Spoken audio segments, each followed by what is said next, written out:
Hey, what's up, everybody, and welcome to my Impact Wrestling review. Wake up, wake up. It's the first of the month, so get up, get up, get up. Have a little bit more fun with the end of that since, it's March, so I want to do something then. Hopefully I don't get copyrighted for that. I do have something to say about in regards to the first of the month, but we are back with this Impact Wrestling review. Back again, another show. I'm still in Vegas as we kicked off the show with the Mac versus Jake Chris of the Chris Brothers, which was a good match to kick off the show until it kind of ended in DQ, with the Mac being on the top rope and Dave Chris pushing off Jake onto the ground, pushing the Mac off onto the top of the turnbuckle, which had the referee to call for a DQ. Then next thing you know, the Chris Brothers start jumping the Mac, beating him up. But for some odd reason, Tommy Dreamer was back. I don't even know why Tommy Dreamer was even here. Tommy Dreamer pretty much came out with a kendo stick to save him. And pretty much, of course, when he came out, there was a big ECW chant. Dave pretty much said, "You ruined it all." And his Dreamer pretty much got the microphone. He pretty much talking about how he's trying to right the wrongs of professional wrestling for 30 years. And Dave yelled, "Why are you still wrestling?" It's a good question if it's taking you 30 years to do it. It's kind of funny. And Dreamer pretty much went on to say, say to go right here in Impact Wrestling, and that, in Las Vegas, what happens in Vegas stays in mother effing Vegas. Dave pretty much says, you can't curse like that. As Dreamer talked about the NFL alumni, which they do have a partnership Impact right now. A lot of charity work they've been doing, work with the NFL alumni, which is good though, so it's not bad. And pretty much set up a tag team match between the Mac versus the Chris Brothers. I don't know why this was even a match, and I don't even know how Tommy Dreamer was in this. And I'm trying to remember, what was the last time Tommy Dreamer... Wasn't Dreamer here the last tapings for Vegas, if anybody remembers? Because the last time we really saw Tommy Dreamer was he was in a feud with Eli Drake over that whole hardcore thing. And then I remember Raven being there, which he showed up that time on TV, and I never saw Raven again after that. Because that was whole hardcore thing with Eli Drake, and then Abyss was involved, but we already know where Abyss went now, to WWE.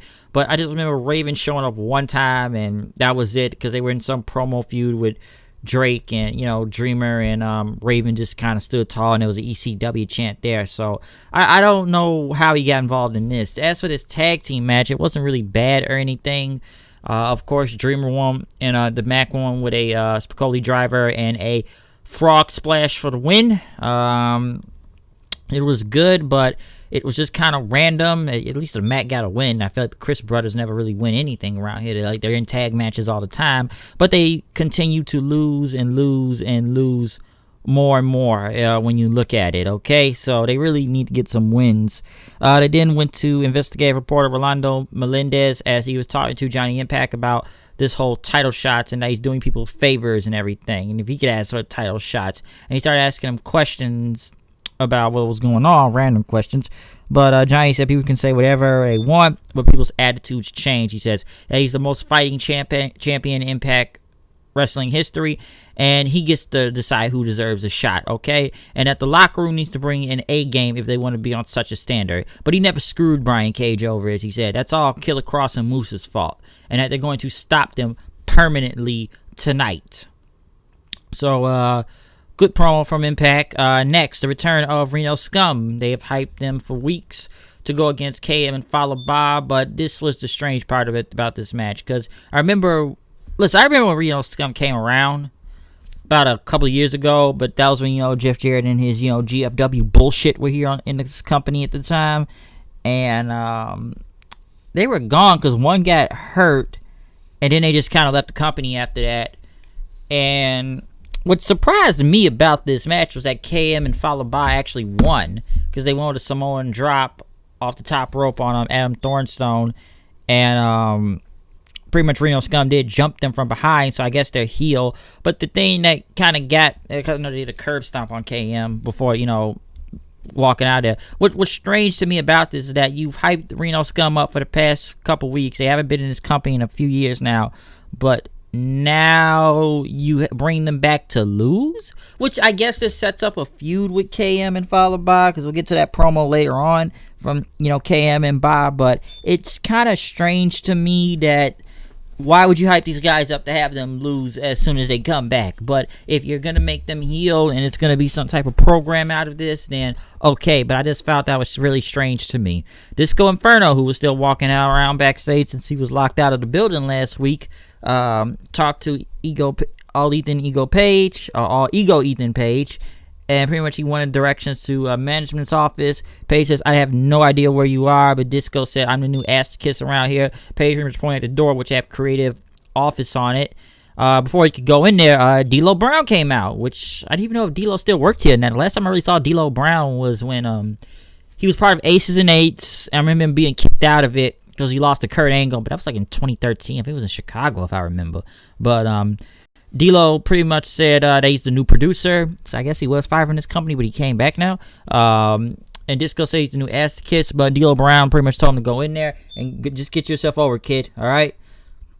Disco walked in, which I guess we did not see the management people, but they were just voices. And he said he had big ideas for the X Division. And someone said, what is it going to be? Building the Evil Architect or the Invisible Man? If you have no idea what I'm talking about, it's a very dumb creative idea by Disco Inferno. And I recommend going to listen to Jim Cornette about it. It's so fucking wacky, it makes no sense. Look it up. Building the Evil Architect and the Invisible Man. It's really dumb. And pretty much says he wanted to make a tournament where wins and losses matter, I guess, for the X Division, and pretty much says we're going to do a reverse battle royale. I remember how dumb that idea used to be in TNA, trust me. And have Ultimate X and Tarzan Vines. But Disco said, hey man, I wrote this show with Vince. And the guy said, wrong Vince. I guess we knew it wasn't McMahon, so it was Vince Russo. And there you go. That would be a joke if you're working with Vince Russo. And I say, because I know Disco didn't work with McMahon, and this company just taking shots at Russo, which he does deserve, and it was funny. And did it get a hitty baby over at WWE fall? I know, man. I keep hearing those rumors out here nowadays. With the people they hiring for creative, don't be surprised if they do hire him back. But taking a shot at Russo there, pretty much somebody told him that, Disco, you are an assistant, okay? You're hired as assistant, so go get us some coffee. So I thought that was pretty funny, and they were taking shots at Disco and themselves for a lot of bullshit this company's done in the past. They then went to a promo with KM and followed by, which KM pretty much said, we're scratched and claw for the past 2 years, and where the hell have y'all been, huh? You guys want to try and jump us and make a name off of our expense? Pretty much said "bah" several times. We don't know what he's saying, but he's trying to crush something. And KM says that may not be legal, okay? And it's "bah" was being pissed off saying "bah" several times. KM pretty much says, listen, you guys are right and check your asses can't catch. Welcome to our world. So a good promo from KM, I will say that. So this does sets up a few more and more with them, and with Reno Scum. So we'll see where this goes on. They promoted the United We Stand pay-per-view, which the whole Lucha Brothers versus RVD and Sabu, which I do want to see that match though. And there was like a lot of Lucha Underground, which they're not in the best light nowadays with the contracts bullshit they're doing, and Impact. So that's coming soon. They had, of course, the GWN thing of the week. I think it was with LAX and Killshot and the Mac during WrestleMania weekend last year. If you remember the whole Impact versus Lucha Underground thing, really good show. After that, Eddie Edwards was in the back talking to his kendo stick Kenny, which he drew a smiley face on. That now, I guess, Eddie Edwards is the new Johnny 2x4, and his sidekick Plank from Ed, Ed, and Eddie. If you watch Cartoon Network, you definitely know what the hell I'm talking about, okay? Ed, Ed, and Eddie, folks. Johnny 2x4 and his friend Plank right there. Is that right, Plank? There you go. Eddie Edwards then walked in Eli Drake. Eli Drake said, hey, you got a good win. You won with a wrestling move last week, not with the kendo stick. And he says, we need to become a team, okay? We could face the Lucha Brothers and stuff. We could become this team. But Eddie says, I don't want to be your partner. I know where this is going. Not happening. Scarlett Bordeaux will debut next week, as she said, as she talked to the fives out there. And then she's going to announce her opponent also, of whoever it is, unfortunate for them. But she will debut next week, folks. Scarlett Bordeaux will debut next week. Let's see what happens. Tessa Blanchard against Delilah Doom. I'm sure you all know who was going to win this. I'm surprised it kind of went on this long for a minute because Tessa was dominating most of the match. Until, Doom kind of came back with, some offense with a 619 and Mr. Drop Kick. Tried with a crucifix bomb for the pinfall, but Tessa pretty much powered out, hit her up into a fireman's carry, and pretty much gave her a big elbow after that. After that, pretty much put Doom in the, hammerlock DDT for the win. So boom, there you go. She was out. I don't know how this match went on that long anyways, but Tessa pretty much looked in the camera saying she will get her rematch for the title one way or another. Most likely she's going to try to beat up Gail Kim again, which that match is still being built up very nicely as we still wait on it, hopefully for a pay-per-view. I would like to see also, so get ready for that. But like I said, Tessa, good match. Thought it would have been more of a squash, but yeah, buzzsaw for the win. So there you go. Melissa Santos was talking to Brian Cage in the back. Cause isn't he with her? Well, at least I don't acknowledge that. But Cage pretty much said that tonight him and Johnny are a team and they can work together. We have a long history together and everything. But he said we're gonna take care of Moose and Killer Kross tonight. But after that, I want my title shot. He promised his one-on-one title shot match, so that will go down. So we'll say they are still building up Cage good as a face though, since he's been screwed out of the title several times due to unforeseen circumstances. So he will get his title shot. Rosemary was in the back talking to herself about this whole Dark War thing of how many people she would have on her team. Has she even wrestled yet since she came back? And Kiera Hogan and Jordan Grace pretty much offered their services to Rosemary's army, but Rosemary called her the Firefly and said, we do not want you on our team, okay? We do not need you. Kiera said, hey, listen, I was in the undead realm with you, okay? You helped save me, now I'm going to help you, okay? But Rosemary said, okay, well, we will team, but once I have the bunny back on our side, you will go away. So, I don't know how many people are in this Dark War thing. I know people get tired of the undead realm, to what I've been reading, and they're tired and they need all these women to move on to something else, most likely a title. So we just bring Allie back from the darkness and put her back into the regular side. I don't know if this is gonna be some big 6-8 woman tag. I have no idea. Okay, where this is gonna happen with this Dark War. Some people believe Madison Rayne will be back, where she will be back anyways, but she will be part of it since she was killed technically back at Slammiversary before she kind of left and winning that Mae Young Classic and then Ring of Honor, because she did leave Ring of Honor, like this, when I reviewed this show on the first early in that day. And now Impact did announce Madison Rayne was back in the company, so she did leave Ring of Honor after, I think it was a year contract was she on, but I think she left early if I'm not mistaken. But yeah, Madison Rayne will be back in the company though.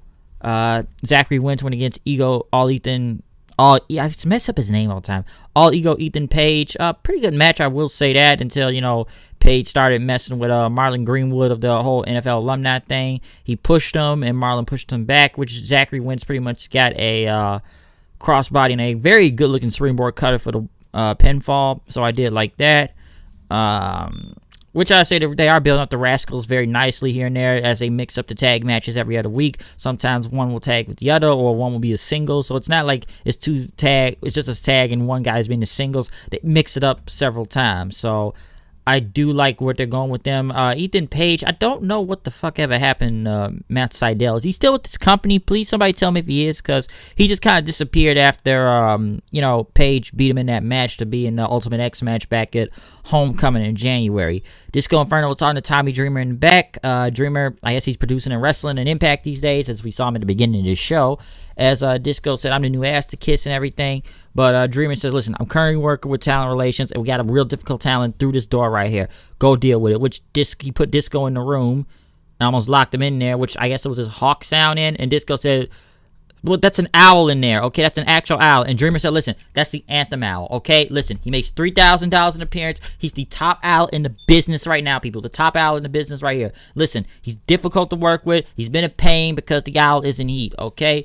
And Dreamer pretty much sent him back in there again, which there was more sound effects. I guess he was getting killed by the owl then, which Disco was able to escape from there, which I thought was pretty funny with that owl, though, because I haven't heard about that owl in a long time since they brought the owl on TV one time when Anthem first took control of the company. And I remember, I think it was Slammiversary a couple years ago, and it flew out at the beginning of the show.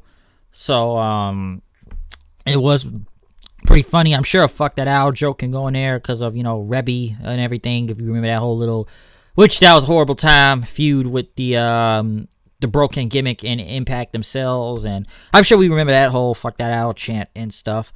But pretty much, I did think it was kind of funny, though, that Dreamer said, listen, this is the top owl in the business here, people. You must respect the damn owl, okay? Respect the owl. It was pretty funny. Sami Callihan interview happened as he talked about, he's being painted the villain in the story. But he said he made Rich Swann. Because he said when Rich Swann was 18, his mother was dead, his dad was murdered, and that he gave Rich Swann everything. He gave him food, housing to live in, everything, pun intended. And he said that now he wants to walk away from the OVE family, and that, Swann's accusing Callihan of using people and corrupting them and trying to tarnish his image. But Callihan said, listen, I helped Swann, okay? Swann used my food, my money, my house, everything. I gave him everything, a place to live, clothes on his back, everything when he had nobody at 18 years old. And Callihan pretty much said that, I put him in the hospital because he loves Rich Swann, that he loves him, okay? And he wants Swann to come back to the OVE family. So a very good promo by Callihan, and seeing where more of the story is going, which is using some realism to this, because that is really, I believe that is true about Rich Swann. If you don't know about his backstory, that shit is actually true. If I'm not mistaken, I've heard it in the past. But I am more interested to see where this is going, so we will see what happens with this whole Callihan and Swann thing. Melissa Santos was going to talk to Killer Kross and Moose in the back, which Kross told her to shut up and scare her a little, and Moose pretty much looked like a lion or something, or Mufasa with his, I don't know, it's like a robe. It's like, I thought it was like part of a lion, like almost like a lion he looked like. And Kross said, things aren't okay, and that, we're being screwed over here. And Kross talked about Johnny's been trying to play us and implement Cage into this, and that we were promised a title shot, okay? And they tried to put us against each other, and none of us won, so we should still get that title shot. And that Kross pretty much said, he doesn't want to be on the losing end again tonight. Moose says, I know what you're doing. Listen, he knows exactly what Johnny's doing. Johnny's like that hot chick in the bar that winks at everybody and then turns them down every time they approach her. And Moose said, we're going to get him, okay? Johnny's not a chick, though. And that him and, he's a weasel and stuff, okay? And that he wants a title shot because he's a crook. And it doesn't matter how many shots you're going to get because we're going to take them out. As Kross pretty much said, yeah. And, walked off from that then. So a good promo, I will say that, between both Kross and Moose, as they still want to take down, which I will say Moose is hilarious, and Kross also, ever since, they've been venturing out on their own, they have Austin Aries with them. LAX was in the back, as Santana pretty much said, talking about what they did to the Lucha Brothers last week for disrespecting them, and Conan pretty much said, he said, why are you gloating? Or he said, nah, we ain't gloating, man, listen. They disrespected us. We tried to shake their hand. So we gave them back what it was. We snatched off their faces last week, okay? Listen, if this was OVE or the Lucha Brothers, it would have been the same way. But Conan started yelling, so you're ripping this family apart, okay? Listen, I'm going to go ask for another match, okay? I'm going to do this. Not you two, all right? I don't want to see you two cutting your own promos in the back. I will handle this. With Santana and Ortiz pretty much fist bumps, they said, yeah, we will handle this. So, could LAX be turning on Conan? Could be. I wouldn't see it. I wouldn't like it happening, but will they do that? And Conan just sides with he starts signing with Pentagon and Phoenix. Could be, for all I know. I'm not really sure, but it could happen. Don't know how, don't know when, but something about that could tell me they would turn on Conan. So we will see what comes from that, though, with this whole LAX and Lucha Brothers thing. But in the main event, Johnny Impact and Brian Cage versus Killer Kross and Moose, which was a really good match, I will say this, until, Kross threw Johnny Impact into the, I think it was the turnbuckle, but I think it was either the turnbuckle or the, turnbuckle or that's a turnbuckle, but I think it was the outside. Yeah, it was the turn to the outside of the ring into the barricade. And as Johnny was down and Kross was pretty much doing the match by himself, the ref had to hold the X sign, and pretty much Kross hit Cage with the title belt in, which there was blood coming from his face, and as Cage had to fight them off, referees and doctors started checking on Johnny as Cage was trying to get a tag for what he could, but Johnny was never there to give him a tag, as he said he lost feeling in his arm and everything. And as they start beating the hell out of Cage in the ring, Kross tried to, they kept tagging, taking him out, but Cage was able to hit him with an an F5 then, but his tire tried to come out and help Johnny then. Cage desperately doing his best to get a tag from Johnny Impact, but it never happened, as he just kind of sat there just looking. Where was he? Kross hit him with a Doomsday Saito, and then he put him in the cross jacket, which set him up with Moose hitting a spear on him, as Kross still held him, put him in the cage. Cage never tapped out. He passed out due to blood loss, okay?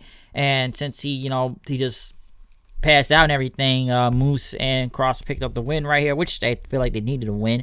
And it looked like a crime scene, as they said, as the medical team pretty much helped Johnny Impact out. Kross and Moose stood over a bloody cage then after that, as there was some blood on Kross's face, which looked pretty savage, I will say that, and that you don't cross a killer. So really good stuff right here. I like what was going. It builds up more and more to where this is going, because now, can you really trust Johnny Impact now? Was it a real injury? Could he have been faking the injury for how long he was out? As Cage desperately wondered, where was my partner? It could have just beat Moose and Kross for all I know, but could Johnny be the bad guy? Could he be heel of all this time and just been screwing over Cage the whole time, as they have made Cage look like a face? And Kross and Moose just being there, pretty much telling him that you cannot trust Johnny Impact, because they all could be right for all I know. So Kross and Moose getting the win here was good, and Cage pretty much being a bloody mess right there onto the ground was a very good. It was really good. I did like this entire segment in this tag match. Okay, so I did enjoy what was going on from here. But other than that, that's my review. Comment, subscribe, tell me what you thought about Impact. This microphone is starting to mess up a little. But, tell me if you enjoyed the show tonight from, March 1st or whatever. But this was really good. I did like the show. I did like the main event. I liked a lot of stuff. It was like consistency going on from here. I know some people don't like the Undead Realm thing, but there was a lot of consistency going on, and it's setting stuff for things for next week storyline-wise. But I am out of here. I will see you guys later. Peace. But I do want to do something before I go, since this is March 1st, first of the month. So you gotta set up right and start this thing, okay?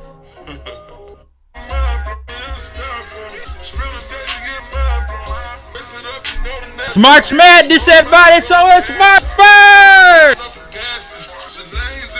Oh, we got a copyright for this.